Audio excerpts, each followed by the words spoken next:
Number 3. Sorry, Which go round? ahead. Which round? The third one. The third of 4. Hot modern action. The hottest modern We've got action. a good one. Some blue-white control versus Jund. Oh! Yeah, it's spicy. I think the blue-white control deck is the Jace deck of this format. It's Super Friends, not control. Oh, this is right up my alley then. Yeah, right up my alley of all the 3 planeswalkers. We get Taylor's Fantasyland modern format. I Let's hope cut right it's to good. it. Does it have the heart in it? I hope so. The heart? Fingers crossed for the heart of Kieran. Oh, the heart of Kieran. Yep. I hope it has Call the Gatewatch, personally. We're being honest. honest. Is that the one that just puts him into play? It doesn't not put him into play, that's for sure. All right, let's go to the board and see what's happening. All right, here we go. There's the dual cam getting ready, shuffling up.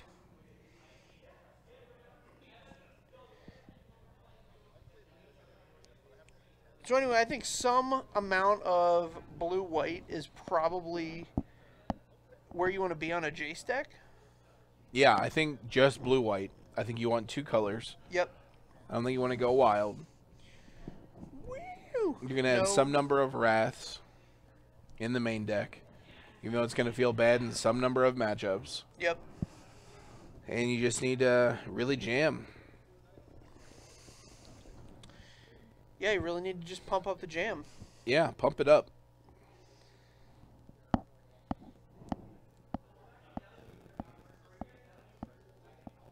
Looks like Kevin's on a mulligan with the Jund deck. Jund deck is mulliganing. That's fine. The Jund deck can afford to mulligan a little more aggressively now. Yeah. Why not Teamer for the Jace deck? Because as good as it is to play Narnum Renegades with your Jaces, you just don't want 3 colors. Yeah. You want something that's going to be able to control the board. You don't want like a bunch of aggressive creatures. Like Tarmogoyf isn't going to do anything for you. You don't want to play Bloodbraid Elf with Jace.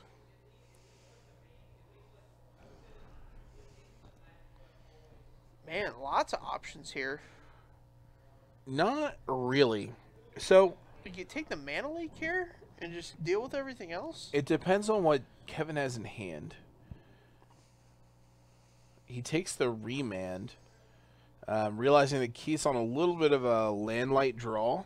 Sure, so that extra draw from the remand matters a whole lot to him? It does. So he can sit back on this Mana Leak. Doesn't really matter. Kevin with Bob in hand, multiple lands, and a Bolt. Sure. So we can fire off a Scavenging Ooze here.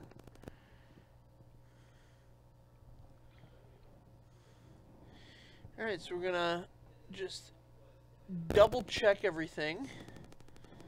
Some Kurds. Yep, and there's the Mana Leak.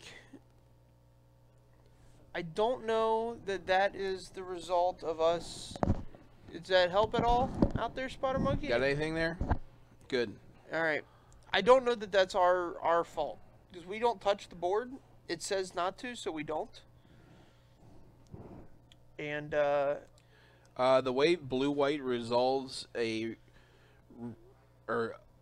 way blue-white answers a resolved Jace is through Celestial Colonnade or D-Sphere hits Planeswalkers, right? yes. So D-Sphere is a D-Sphere- non-land permanent. So here's Kevin with the 4th land drop after Keith's missed a couple of his land drops, and he's going to get the Bloodbraid right out there. Yeah, I definitely like Bloodbraid here if he's got it. He does.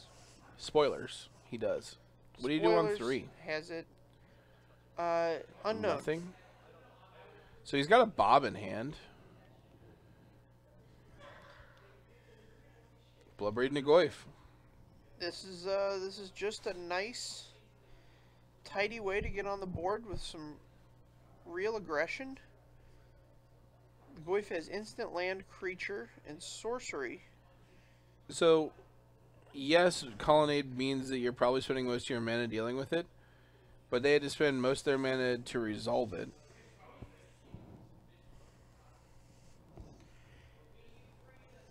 Kevin's going to get a basic from the Goyf being pathed.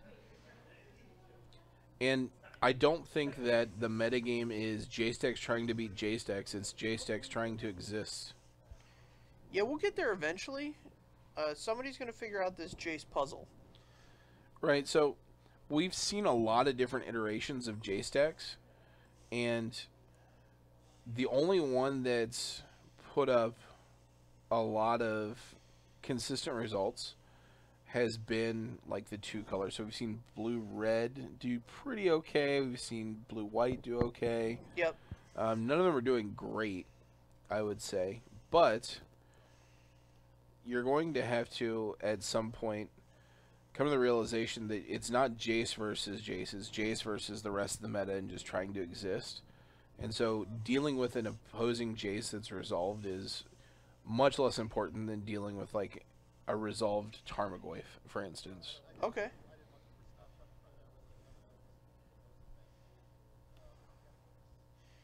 Here's Kevin with just getting super far ahead on lands. Yeah, and that's going to do wonders for your matchup if you're in a control deck. Right. And we're watching this Treetop Village. This is a... I don't pay as close attention to these Jun decks as you do. Is Treetop Village a post-Jace edition, or has that been going on for a while? It's been going on for a while. I know it's the 25th land in many, many lists. Basic Mountain is the 25th land. Some decks are cutting the Treetop for the Basic Mountain. Oh, okay. To stay at 24? To stay at 24. But yeah, I think this is a super powerful card to be... Yeah, so it's important right now. Because on turn 5, you can activate it and still play a 2-drop, and you have a ton of 2-drops. Sure. Additionally, if you're in a situation where you can't really cast anything on 3, you can always just bash for 3.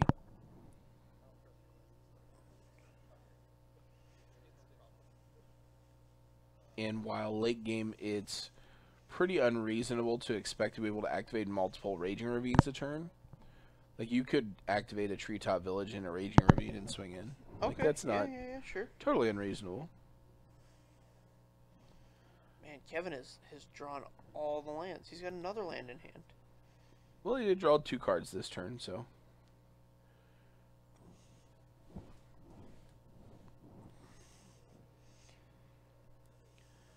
I'm not sure if I attack with the Bob here, just because I want to fade the Ambush Viper Snapcaster. Right. Like, Bob's going to single-handedly win you this match. Or this game, rather. Yeah. Potentially the match. And you've got a Bolt as well, so you can produce some serious pressure. Yeah, I believe Keith's at 9 and not 6. Yeah, it's whatever. Keith could be at 15, and he's just so far behind at this point, it doesn't matter. Because even Supreme Verdict right now doesn't get him out of this situation. It's not great. So he does have to D-sphere with probably the Bob. Yep. You got a Bolt there to end a turn.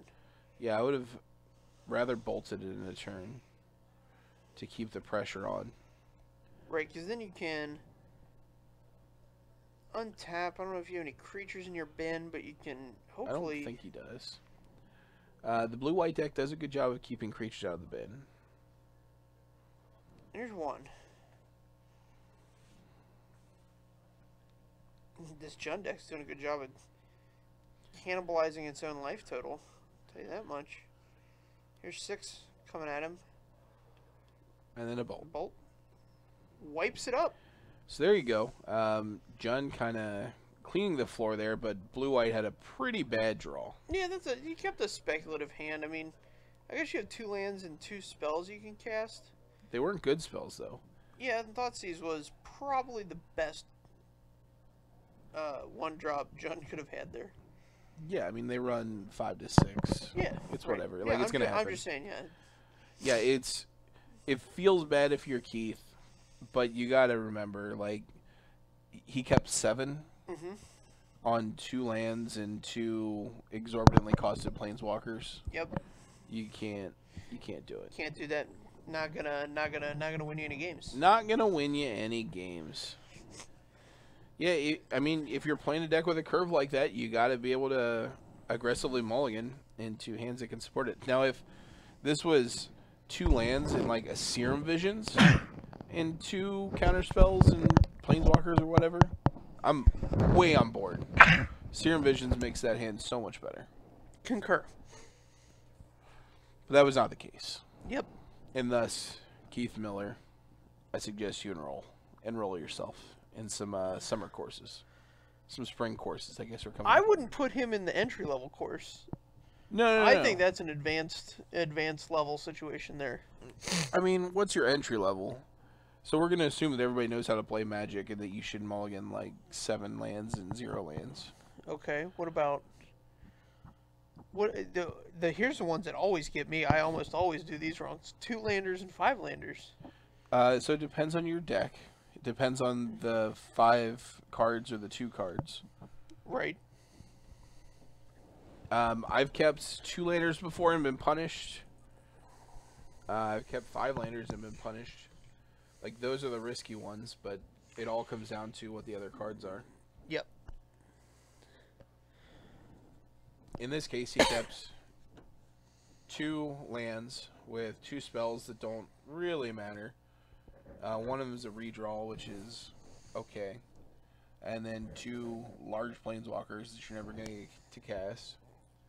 And like a D-sphere, I think it was. Yeah.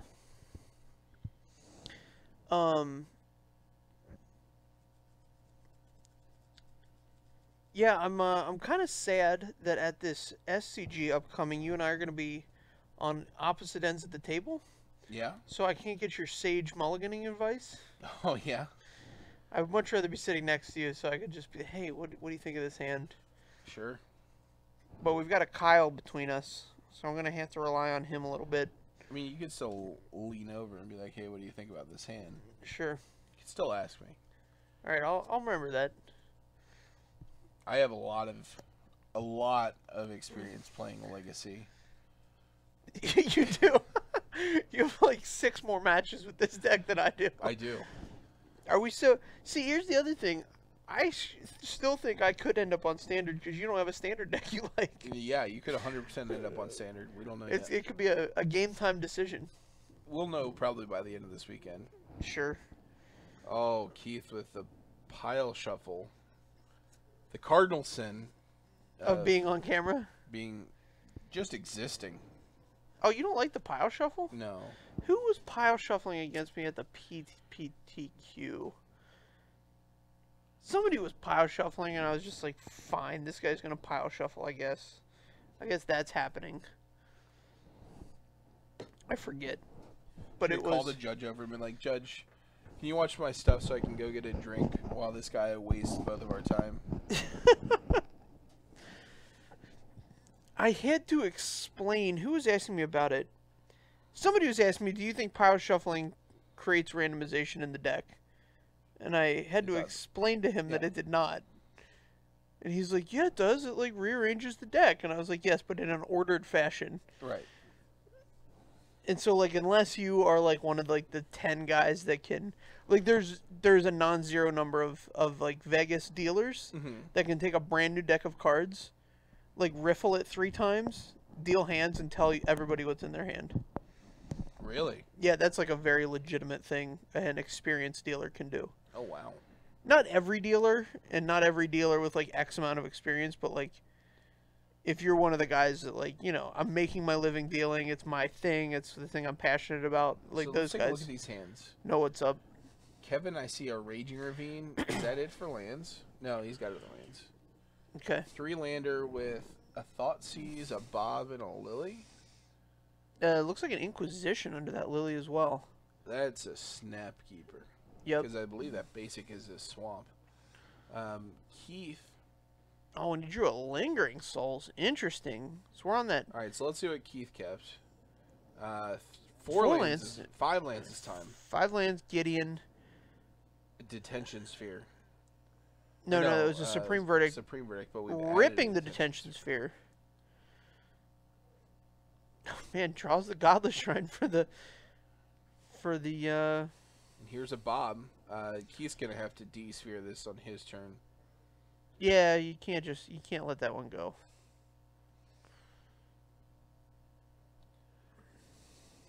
Gotta do it.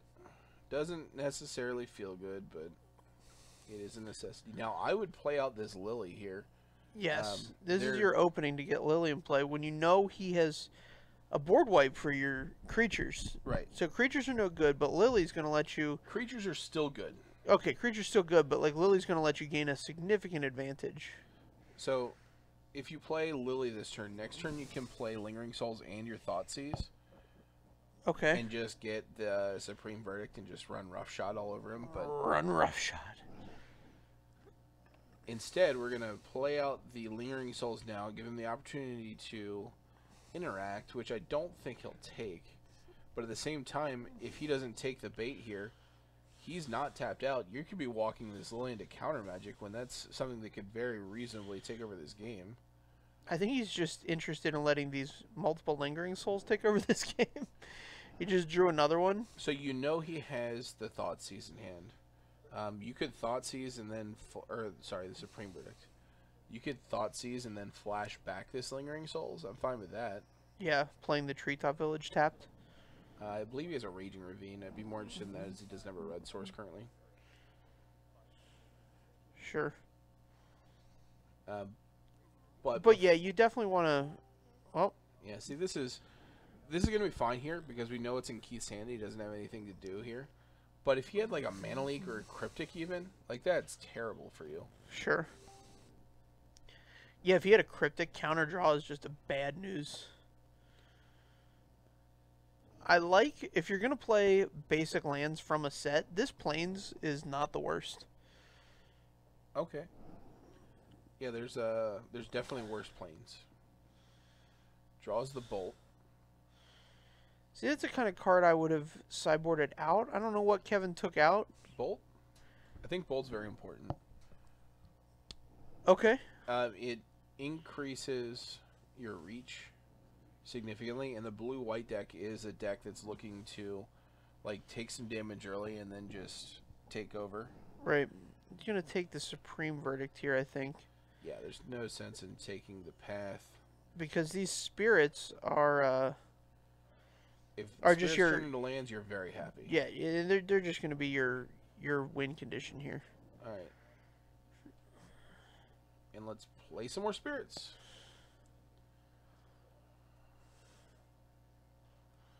Flash it back. Represent that bolt. Nope. Alright, nope.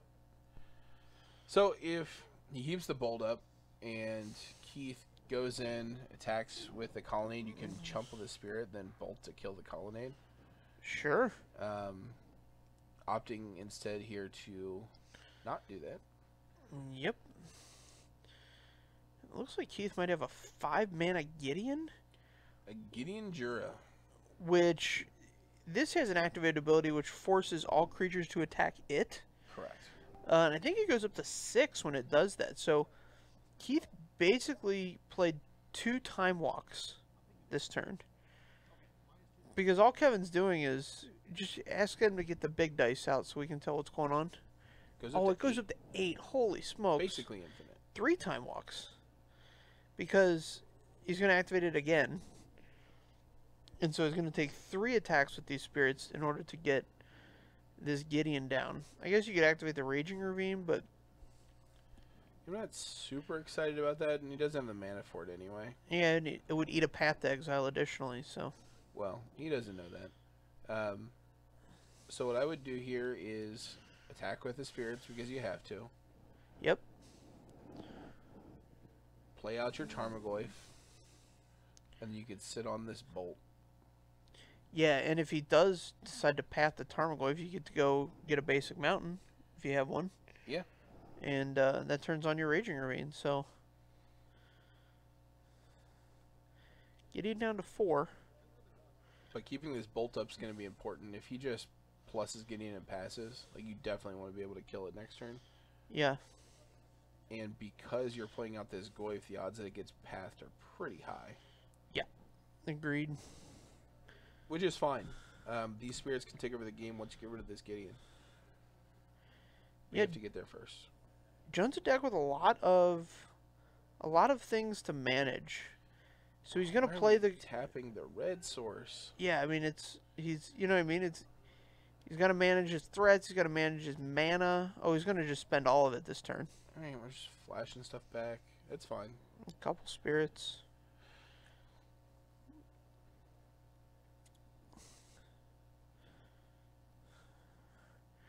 So this is a classic Jund deck because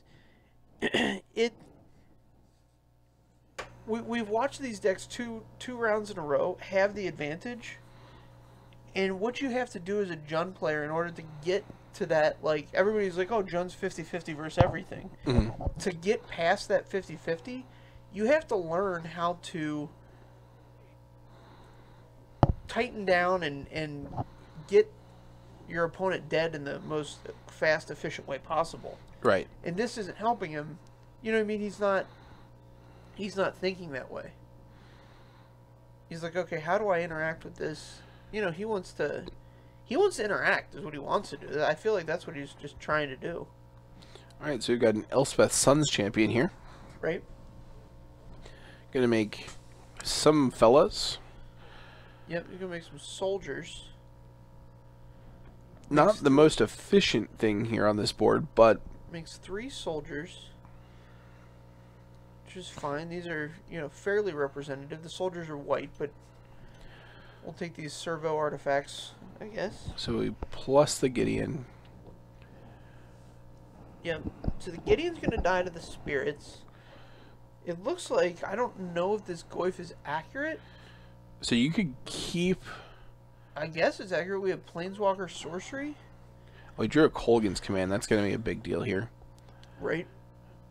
So we attack with the spirits first and foremost. We have to attack with everything. Yeah. You're just going to attack with everything. I'm And just get saying in. is that the Goyf's probably going to get triple blocked, and the removal in his hand is going to help him kill one of those, save his Goyf.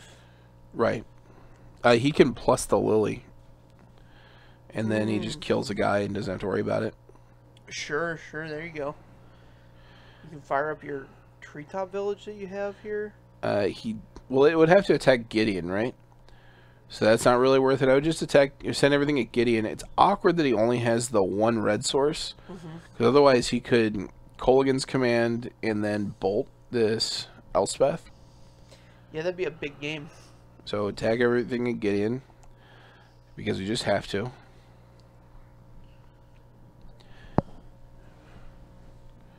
So Keith's thinking he could chump the Goyf with a soldier and path one of the spirits, putting his Gideon to 1 and buying him another turn of everything having to attack Gideon. Which is well worth it, because once his Elspeth gets ultimate, it's a pain. Yeah, but it's going to be facing down a lot of spirits very quickly. Yeah. That might be the play, just because he doesn't have a lot of other action here. So we're going to path the spirit, get a mountain that is much needed. Gideon will go down to 1. And then we can just Colgan's Command to finish it off. Do we have a creature in our yard we can buy back? So we just Colgan's Command on draw step, I guess. Sure. Yeah, that's a big deal. Draw your card. Yeah, so discard your card. That's a nuanced play. I wonder if we'll get there. And then, interesting that he didn't get a basic mountain. I don't know if Maybe he doesn't have one, which is a big mistake. Basic mountain is very important.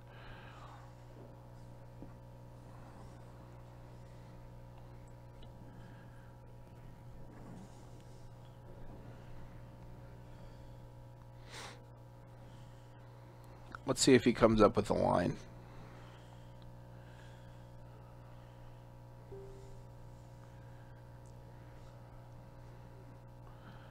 Yeah, he's just going to spend the bolt here.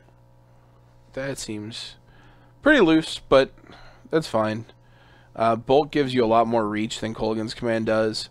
You could even Colgan's Command destroying the... Oh, I guess it's not actually an artifact. Right, not an artifact. Paying 2 mana for something. To flash back a Lingering Souls, maybe? Okay. Just all the souls. Not crazy about that, because you know he has Detention Sphere in his deck, but gives him the 1 outer keep this Elspeth and if he alive. wants to detention sphere your spirits, that's fine because you've got zombie hordes coming in next turn. Yeah. If he's just going to attack Lily, I would just let it go through. No real need to block it. But, I mean, you can. Yeah, he blocks it just to... He's going to ultimate the Lily next turn. There's no reason to not ultimate the Lily. And here's the... Supreme Verdict. Supreme Verdict. So that's why this Colgan's command would have been huge. Right, because if he does it on the draw step, you get to get the Supreme Verdict, kill the Gideon. Mm-hmm. But now we still get to ult the Lily now. Right. I think we're forced to.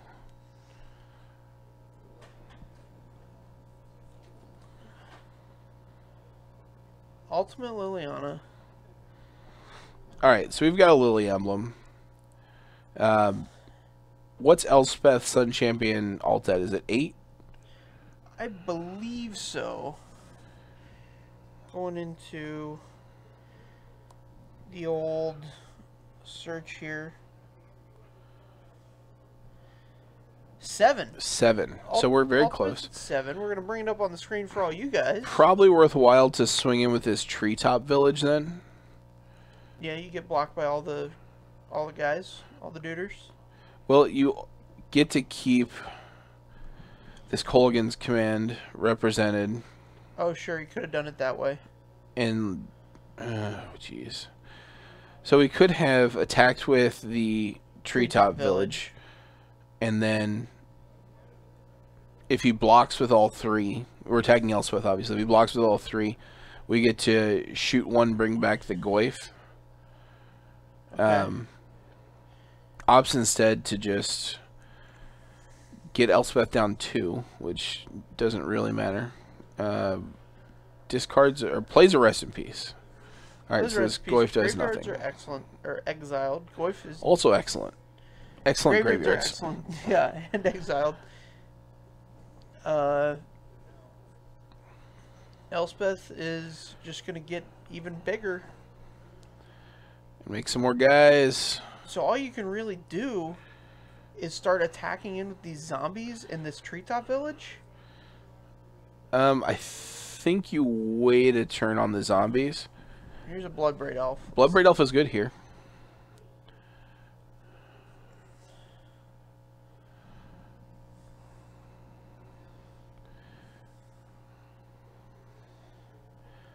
Alright, Bloodbraid Elf. But if you wait a turn on the zombies, you start getting 4+ zombies a turn. Yeah. And then, like, you can just block his guys all day. You're not in a super hurry. Right. To get this Elspeth down, and if he blocks your, like, double blocks both of your zombies. Yeah, you're back to getting 2. Right.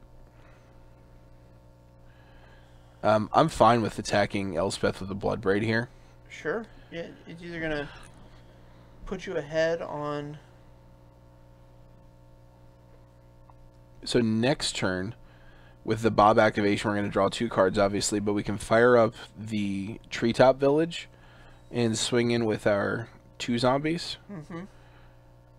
And that's not a lot of good blocks for him. He'll have 7 soldiers, if that's how he plays it. Oh, he drew a Pithing Needle. This could be interesting, seeing what he names. So he can block and kill all of your guys, but that leaves him with nothing. Right. And you're still going to have 4 zombies attacking next turn. Mm-hmm.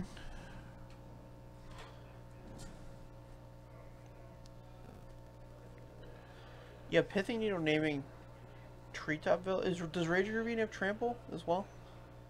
No. Okay, so Pithing Needle naming Treetop Village is probably where you want to be, since you I would can think jump so. off the Raging Ravine indefinitely with the Elspeth. Gets in for 4 here. Yep. And I think we're going to turn off the Treetop Village. He can't even activate the Raging Ravine. Right, he doesn't have another red source, does he?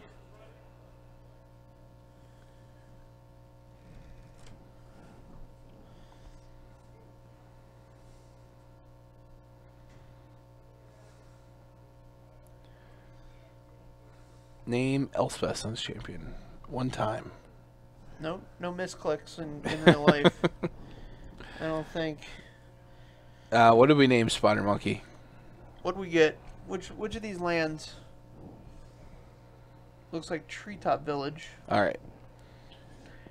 That's good. It's a heads-up play. We'll see how Bob does this. 6 zombies versus... Taking 2, go down to 10. Yep. Draw for turn. Draws a second Liliana. Those aren't very good. So 6 zombies versus 7 soldiers.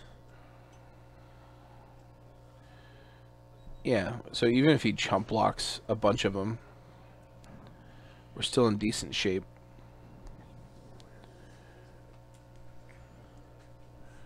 Concur. Windswept Heath, thank you for the follow. I hope your name is Heath. That would be amazing. I would also just only have pictures of me standing in wind. All right. We definitely need to attack with these zombies this turn. I probably attack with Bob too. It might be a little bit greedy. Yeah, because then you just can chump everything off. You're going to get 8 new zombies, but... Yeah, and then you just kill them next turn. What Keith needs is an additional detention sphere. Yeah, detention sphere off the top would be real nice for him. Same with Supreme Verdict.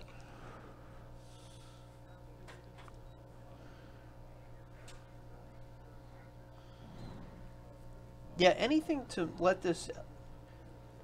Like, Elspeth is just one turn away from, like, being, like, ultimating and being live. Mm-hmm. And so anything that does that for him is going to be a big deal. So Keith deep in the tank here on this block. He can kill off 3 of these, which would leave Kevin... Oh, we're attacking Elspeth? That's probably right. Oh, did you want to attack? Yeah, I want to go to the dome. Oh, I can't agree with that. Really? Yeah, because, so, like, say he just takes it here, right? Yeah, it takes 12. Takes 12, goes to 4. And so then you get 8 new zombies. Keith makes 3 new soldiers, so he's got 10 soldiers compared to your 14 zombies. And he's Elspeth just you're just dead at that point. You're racing this Celestial Colonnade and your Bob at this point. Oh yeah, I guess if we're gonna do that, like if he just takes it, attacks back with his soldiers in the Celestial Colonnade and tries to get your Bob to kill you. Well, no, you can block all of his soldiers at that point. Oh, with the new zombies. All right, so he's chumped everything. Yeah, take 0.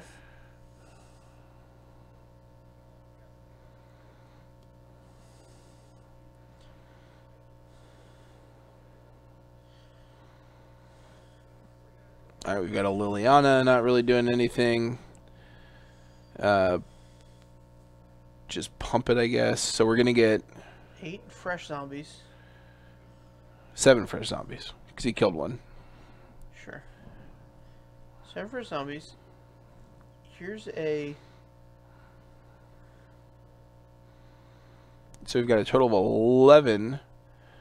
Lauf Game 2000. 12 twos, and he can create 3 blockers, so it's 9. I stopped playing the Lauf Game in 99, so... So he's just dead here. Let me know how the meta changed on that one. 2 removal spells. What are you even talking about? We had Lauf Game 2000 follow us. So I said I stopped playing the Lauf Game in 99, so... What's the Lauf Game? I don't know. I don't know what he means by having the name Lauf Game.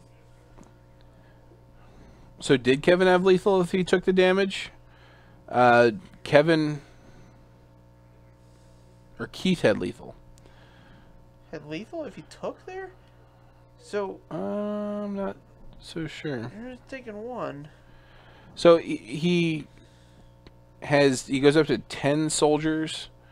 We get 8 blockers. He would deal Kevin 6. No, he doesn't go up to the 10. The 3 new soldiers aren't attacking. Oh, sure. So he just attacks with 7? Yeah, to the 8 blockers, yeah. Yeah, I don't... Yeah, I was forgetting the new zombies that were going to come in. You need a Celestial Purge in the worst way. You might have one. Not Celestial Purge, Detention Sphere. Gotcha. We watched a Liliana Ultimate lose to a Detention Sphere the other week. We did. In grand fashion. In this case, I don't think that's going to happen. Concur. The zombies don't enter the battlefield tapped, do they? That would change things dramatically, but I don't think pretty so. sure they don't. That can't be the case. Liliana. We have purged a zombie. Take that, Zombo. No, you just get them. You just get him. The zombies just are there.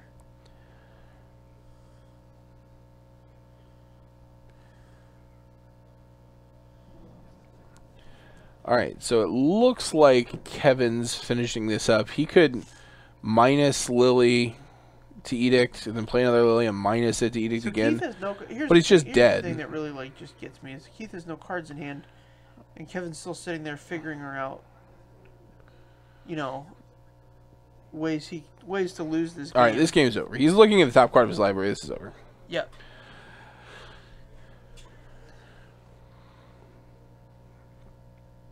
Spotter Monkey, the game's done. Game There we go. We wrapped it up. Thank you, sir. over. Game over. Game's over. Alright, so we saw John take down blue-white deck. Super Friends, whatever. I don't know if he has Jason Mind Sculptor in there or what, but typical blue-white control aside from some Milwaukee Planeswalkers. Yeah, I mean, his win conditions are just not traditional. Not traditional, but we did get to see like the top 20 cards of his deck afterwards. So yeah, and that's important. if only had all to these. See all the cards. If only had all of these cards. All of these cards. Oh man. All right, I don't know how much time was left in that round, but we'll be back at some point to watch the final round. I don't know what it's going to be, but it's going to be hot.